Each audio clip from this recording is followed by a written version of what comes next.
just something came up today when I was dealing with a client, writing a sheet, and I thought it was worth talking about here. So I'm gonna lay it out for you real quick. Um, I'm getting some problems here with going live. Whatever. Hopefully, it's live somewhere. So here's the deal. What do you do when you are pretty sure you're involved in a loss, you're involved in a claim, and you're writing the estimate, and you're pretty sure that that estimate's going to exceed policy limits? Let me tell you what was told to me today. Um, the gist of it was, hey, we better not write this. We should pare down our estimate because we're going to be up against policy limits. We should be careful with the estimate because we're going to be up against policy limits. And I said, why? What's the point? Um, I disagree wholeheartedly. I believe that the loss is the loss. The estimate, the cost of repairs is the cost of repairs. The cost of repairs should not change based on coverage or limits. It really shouldn't. Think about it, folks.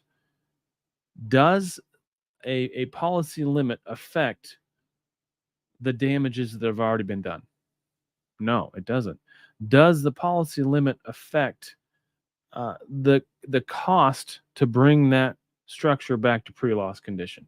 No, it doesn't. So in that scenario, when you're pretty sure you're going to go beyond policy limits, write it as you see it. Write it as it is. And then let it play out. Because you can always value engineer the project after you've got the insurance claim part of it settled. You've got a $500,000 loss and you got $400,000 worth of coverage. Okay. Write it at 500. Don't change your process. The value of the loss doesn't change just because there's not enough coverage. And secondly, it's not your fault as a contractor that they didn't buy enough insurance. Right? So write it as you would. And then if it is truly a $500,000 loss, that's what it's going to take. And then you got $400,000 to work with. Guess what? Then you have a conversation with the owner. You have a conversation. Say, hey, this is where we estimated this thing at. But and you give them the option. Hey, do you want to go get another $100,000? You want to go get a home equity line of credit or a loan? You want to cash out some stock? You want to figure out how to do this full project? Or do you want to figure out what in our estimate, what in our bid can be changed? What can we dial down?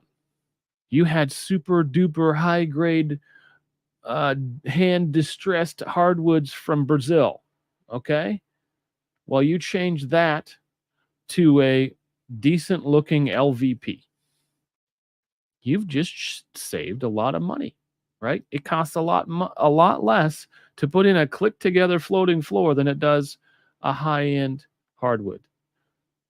It just does. Oh, yeah. I mean, there's always a way to value engineer a project, but you don't do that up front. You don't value engineer a project before the claim is settled. You want to establish that bucket of money up front, and then you know what you have to work with, and then you figure it out. You figure it out with the owner. You figure it out with your client. Hey, the estimate is up here. We only have this much money. What can we get done for this much money? And you figure it out. But don't let that knowledge of policy limits or coverage skew or affect your opinion of what the cost of that loss is. Good? I think I said that pretty clearly. So hope you all doing well. Be good out there. I'm going to be in Anaheim next week. So Yeah, let's do something. Hook me up. Let's hook up. Let's have dinner. Let's do something. I'll be in Contractor Connection, but um, yeah, if you guys are down there, you know how to get a hold of me. All right,